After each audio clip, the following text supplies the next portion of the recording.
All right. Hearth fire. And right beneath it, kind of a twin. Sorry about that. I don't know if you can see that or not. I'm having a battery. Holy. 8 of Wands, 6 of Wands. Hearthfire. These are at the bottom of the deck.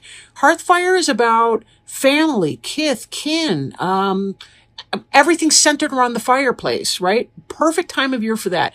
And we have the harvest. So that's our Thanksgiving. So a lot of you guys are family issues, love issues, reaping what you've sown, bringing in that harvest time. And oh my gosh, look at this one too. We got celebration. Holy crap. Celebration. You guys are having such a fun time with Thanksgiving. Fun. Breath of life. This is a new idea, a new thought, a new communication coming in. Something is moving. Something's coming in fast for you. And I have a feeling that you're going to like it because our next card here, we've got fulfillment. 3 of Wands is something passionate. This is about, if you've had any medical issues, this is about healing. If you have launched a project, this is about something coming in. Your ships are coming in. They're on the way.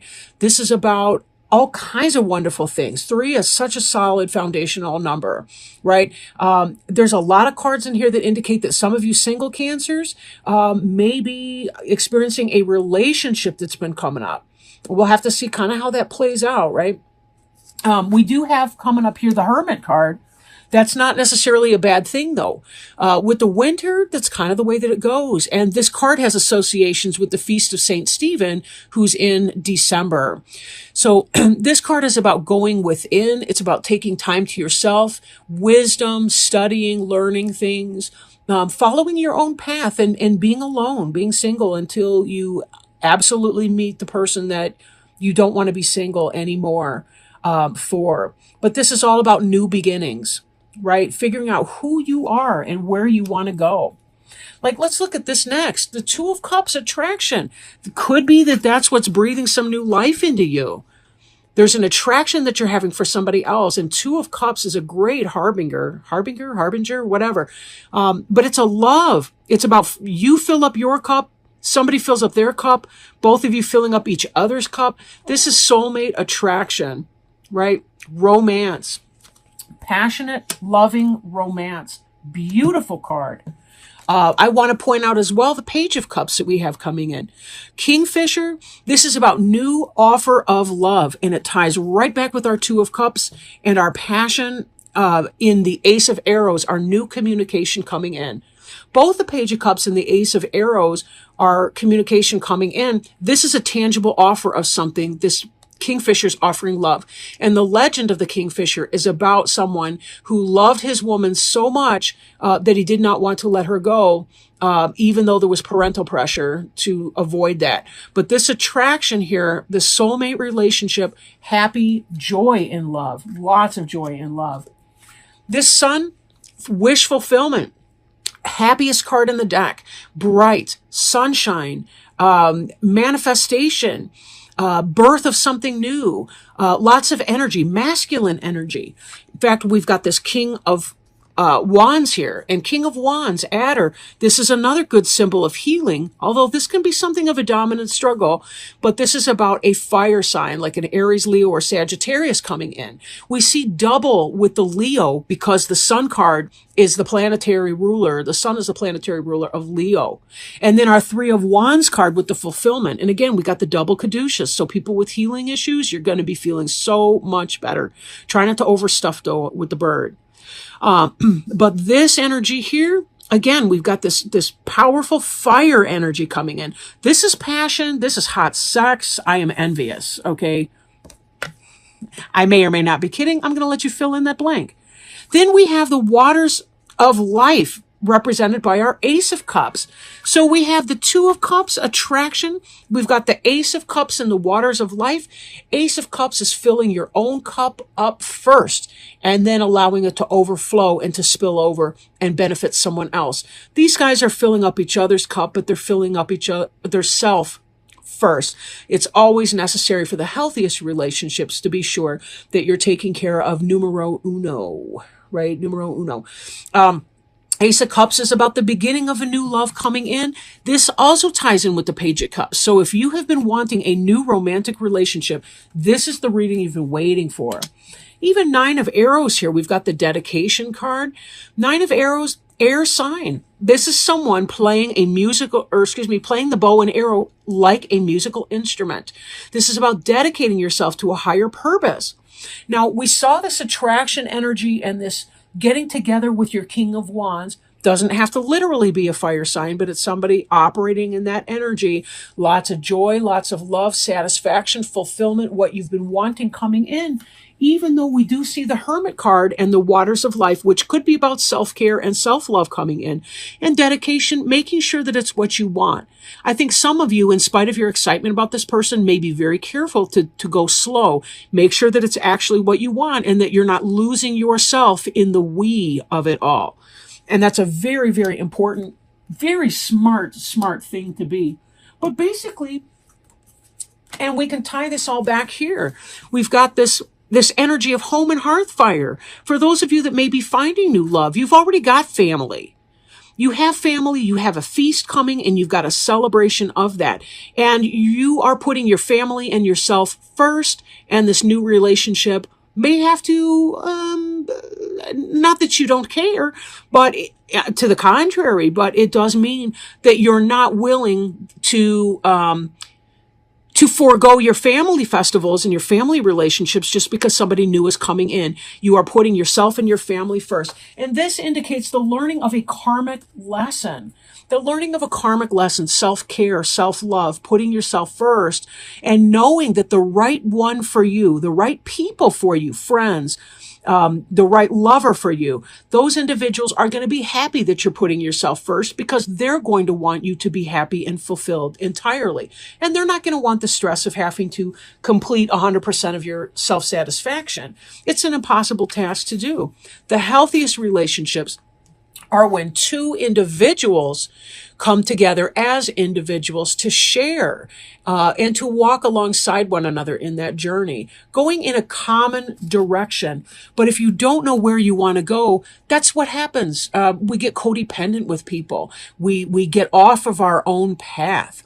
We no longer take care of ourselves. We no longer put our needs first into that. And that's where codependency and unhealthy relationships and an unhealthy physical body and all that kind of cluster, let's just say, comes in. So very definitely you Cancers are coming from a great place. A great place. Letting go of codependency issues and being able to say, what is in my best interest right now and to what extent? Falling in love with somebody doesn't mean that they can all consume you. It simply means that you're allowing someone to share in parts of your life to the extent that you feel comfortable, going slow, pacing yourself, and not forgetting that you were born to this earth for a higher purpose, and that relationship is not why you were born, but yet it's something that can give your life added benefit and comfort even as you are doing what it actually was that you were here, to be the best accountant that you can be, to be the best spiritual healer or advisor that you can be, to be the best therapist you can be, or to be the best mom that you can be, or whatever your life goal or your purpose for being was. So I am shuffling right now our Animal Wise Tarot, and I would like to, we had a roller, so I'm going to put that back because I'm not feeling it right now. Because unfortunately, I'm having like 2 or 3 or 4 cards pop out at a time. So let me keep going. But I'm working right now shuffling the Animal Wise Tarot. It's a nice supplement. I do apologize if earlier in the tape there was or the recording, there was a glitch. I had a low battery queue. So this will be my last reading until I plug in for a while. So I'm going to I was going to say, man, I'm going to have to cut these cards. All right, so this is the Animal Tarot deck.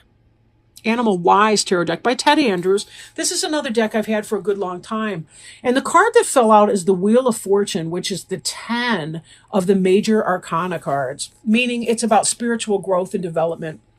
And this card is Bear, heeding inner voice and cycles. Bear teaches us. See, this reminds me right now of this Hermit card. Golly. Bear teaches us to follow our inner voice and to follow a new and more natural rhythm. They teach us that there is a rhythm and flow to everything, and when we align with it, we are much less frustrated and more successful. In the late fall and early winter, just like now, bears withdraw from outer activity. They go into their den, utilizing a heavy sleep, living off of stored body fat. During the winter, the mother bear gives birth to her young, usually 2 or sometimes 3 cubs. In the spring, the cubs are brought out into the open. The cubs usually remain with the mother bear for up to 2 years before going off on their own. If bear has walked into our life, we need to focus on a new rhythm. As late fall and early winter approaches, slow down the outer activities. Through the winter, focus on 2, maybe 3 projects. In the spring, bring those projects out into the open, but look for those projects to take at least 2 years before they mature and take off on their own for you. The bear is a symbol of the subconscious and the need to heed the inner voice and our own inner rhythms. Do not try and do things in the time and manner that others may do them. Trust your own rhythms. Follow the bear's guidance. Bears teach us, through the example of giving birth in the den in the winter, to go within ourselves and awaken the potential sleeping there. They remind us to bring what we awaken into the outer world. They teach us that a new cycle is at play within our life. For the greatest success, we must adapt to that new cycle. The wheels are turning anew for us. It is time to change our patterns. All bears have a fondness for honey, a symbol of the natural sweetness of life. When bear wanders in, it is a reminder that our innate potentials are awakening, but only by bringing them out and expressing them in a new rhythm will we taste the honey of life. Questions to ask. Is your judgment off? This is if you're feeling like you're not quite walking in bear energy right now. Questions to ask, is your judgment off? Are you not heeding your own instincts? Are you not recognizing what is beneficial within your life, taking time to enjoy the honey? Are you being too critical, or are others around you being so? Such great lessons of wisdom from Bear. This hermit tells us, just like the bear, we're going in during this Feast of St. Stephen this December to kind of figure out what it is that we want to give birth to in the coming months. The waters of life is very much about something that we love, that we feel spiritually connected to, a new project, a new goal, a new vision for the next 2 years of our life, and dedicating ourselves to that purpose. What is it that you want to do when you don't worry about bills? That's about taking this type of energy and figuring out what exactly that's going to be for you, because there's real joy and real happiness in that. You could be the sunshine in other people's lives, depending on connecting with whatever that service is, that product, that good, whatever that type of work that you are doing. One of the best things we can do for ourselves is to identify what our spiritual purpose is, to find a work that makes us feel joyful and happy in doing it. That's when we know that we're resonating with our true purpose in our best self. That is how we can shed some light into the darkness and discover what it is that we really, really want to be doing, what resonates for us. So bear that in mind. Oh my gosh, I didn't mean to pun on the word bear, but here it is, bear with this in mind. And you may find yourself having an amazing spring and summer coming up because you have a renewed vision for what you need to do. Even if you already love what you're doing, this could be about the time of taking it to the next level, identifying the steps, identifying the things that you want to do to be able to take it to that next level. Well, with that, I will stop. I don't want to... I think that's plenty at this point for this reading. It felt really, really good, like it was resonating in here from a spiritual source level. And I hope that you feel the same way about that. I hope that this helps to bring some enlightenment, some wisdom for you.